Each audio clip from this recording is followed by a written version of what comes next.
नमस्कार. आपल्यासोबत कधी असं झालं आहे का की आपण खूप मेहनत घेतो, आपलं सर्वस्व पणाला लावतो, पण त्याचं श्रेय दुसऱ्याच कुणाला तरी मिळतं आणि आपल्या मनात एक छोटीशी अस्वस्थता, एक सल कायमची घर करून बसते. तीच भावना, तीच अस्वस्थता आपल्या आजच्या या विवेचनाचा केंद्रबिंदू आहे. चला तर मग एका प्राचीन बौद्ध कथेच्या गहिरेत जाऊया आणि पाहूया की आध्यात्मिक अहंकाराचे सापळे किती धोकादायक असू शकतात आणि हा धडा आजच्या आपल्या धावपळीच्या जीवनातही तितकाच महत्त्वाचा का आहे. या आपल्या प्रवासात आपण सर्वात आधी अभिमानाच्या त्या सार्वत्रिक भावनेला समजून घेऊ.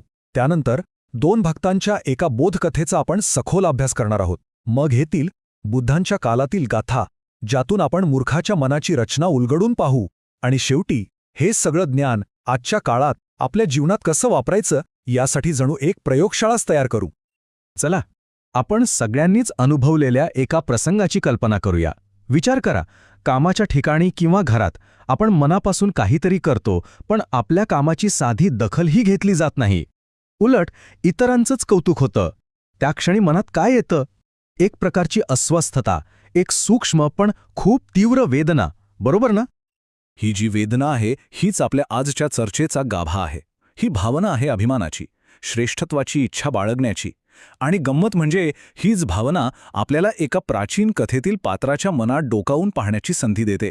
त्याच्या चुकांमधनं स्वतःच्या मनाला समजून घेण्याची एक किल्लीच जणू आपल्या हाती लागते.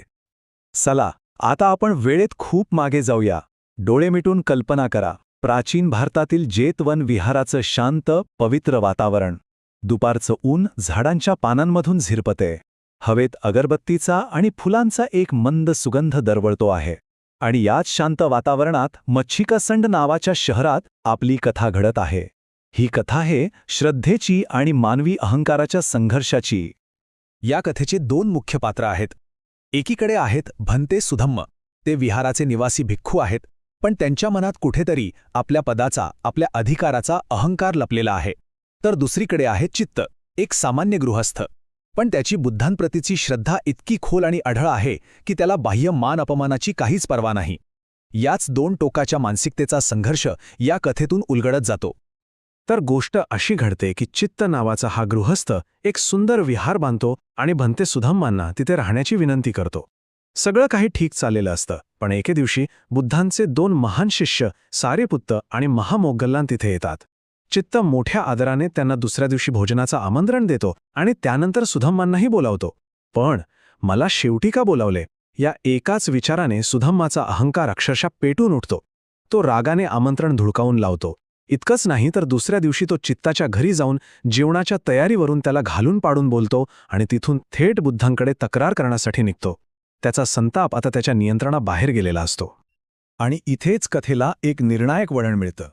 कल्पना करा त्या दृश्याची. रागाने फणफणत तक्रारीचा पाढा वाचायला सुधम्म बुद्धांच्या समोर उभा आहे, पण बुद्धांची ती शांत आणि करुणामयी उपस्थिती, त्यांच्या केवळ असण्यानेच तिथलं वातावरण बदलून जातं. बुद्ध केवळ एक वाद मिटवत नाहीत, तर ते अहंकाराच्या मुळावरच घाव घालणारा एक कालातीत उपदेश देतात, जो फक्त सुधम्मासाठी नाही तर आपल्या सगळ्यांसाठी आहे. अस्सत भावनमिच्छय्य पुरेखारंच भिक्खुसु आवासेसु च ईश्वर्यं पूजा परकुलेसु च. या गाथेचा अर्थ असा आहे की मूर्ख व्यक्ती अशा गुणांसाठी सन्मान मिळवण्याची इच्छा करते जे त्याच्यात मुळात नाहीतच. त्याला भिक्खूंमध्ये अग्रस्थान हवं असतं, विहारांवर सत्ता हवी असते आणि इतरांकडून पूजा आणि सन्मान हवा असतो.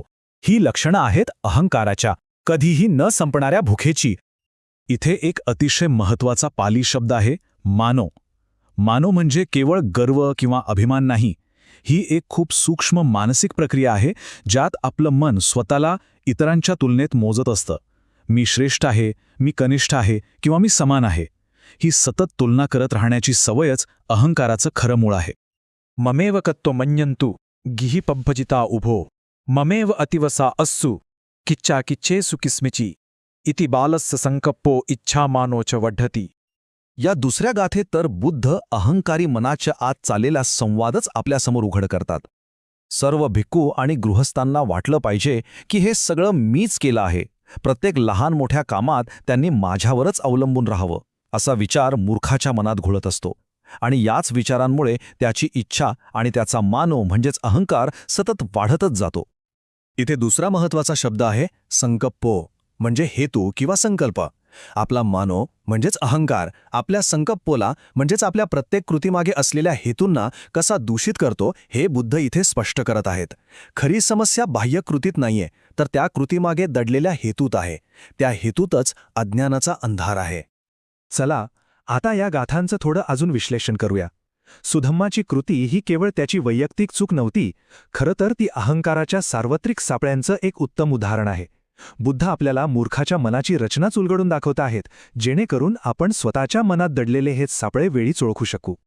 या गाथांनुसार अहंकारी मनाची एक चेकलिस्टच असते, एक इच्छासूची.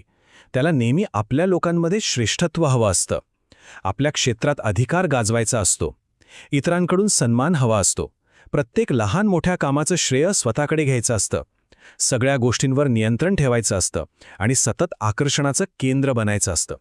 ही सगळी आध्यात्मिक अभिमानाची धोक्याची घंटा वाजवणारी स्पष्ट लक्षणं आहेत. तर आता या प्राचीन आणि सखोल ज्ञानाला आपल्या आजच्या जीवनाशी जोडूया. बुद्धांनी सुधम्माला दिलेला उपदेश हा केवळ एका भिक्खूसाठी नव्हता, तो आपल्या सगळ्यांसाठी अहंकाराला हाताळण्यासाठी एक व्यावहारिक मार्गदर्शक आहे, जणू काही एक युजर मॅन्युअल. आणि इथेच आपल्याला या कथेचा सर्वात महत्त्वाचा धडा मिळतो. बुद्ध म्हणतात, हा विहार माझा आहे, हे शिष्य माझे आहेत. ही जी माझेपणाची भावना आहे ना, तीच अभिमानाचं मूळ आहे. जेव्हा आपण वस्तूंना, पदांना किंवा लोकांना माझे असं म्हणायला लागतो, तेव्हाच आसक्ती आणि संघर्षाची बीजे पेरली जातात. या ज्ञानाला कृतीत आणण्यासाठी 4 सोप्या पायऱ्या आहेत. पहिली पायरी, आपल्या आत श्रेय, ओळख किंवा नियंत्रणासाठी जी लालसा निर्माण होते तिला फक्त शांतपणे ओळखा. दुसरी पायरी, त्या भावनेला वाईट न म्हणता फक्त हा मानो आहे असं नाव द्या. तिसरी पायरी, माझे या भावनेतून बाहेर पडून स्वतःला आठवण करून द्या की सगळं काही तात्पुरतं आहे, पद, मालमत्ता, नाती. आणि चौथी सर्वात महत्त्वाची पायरी, अहंकाराऐवजी जाणीवपूर्वक विनम्रता आणि सेवेचा मार्ग निवडा. चला आता सिद्धांताकडून प्रत्यक्ष सरावाकडे वळूया. ही तत्त्व आपण आपल्या कामाच्या ठिकाणी, सोशल मीडियावर आणि आपल्या जवळच्या नात्यांमध्ये नेमकी कशी लागू करू शकतो हे आता पाहूया.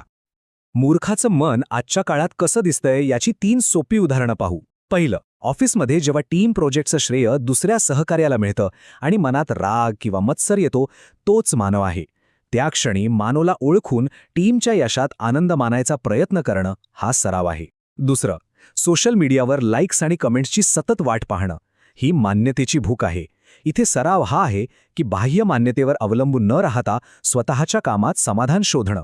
आणि तिसरं, नात्यांमध्ये मीच बरोबर आहे या हट्टापायी माफी न मागणं, हा सुद्धा अहंकाराचाच एक प्रकार आहे. इथे विनम्रता दाखवून नात्याला महत्त्व देणं हा खरा सराव आहे. आणि या कथेचा शेवट खूप प्रेरणादायी आहे, माहितीये?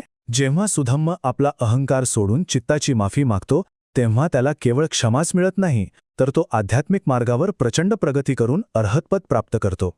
अभिमानावर मिळवलेला विजयच त्याला खरी मुक्ती आणि शांती देतो. तर या संपूर्ण कथेतून मिळणारी शिकवण अगदी सोपी आहे. आपल्या प्रगतीमधला सर्वात मोठा अडथळा बाहेर कुठे नाहीये, तो आपल्या आतच आहे, आपला अहंकार. आता स्वतःला विचारा, आजच्या दिवसात असा कोणता क्षण येईल जिथे आपला अहंकार आपल्याला पुढे येण्यास, स्वतःला सिद्ध करण्यास सांगेल? त्या क्षणाला ओळखता येणं हीच खऱ्या सरावाची सुरुवात आहे.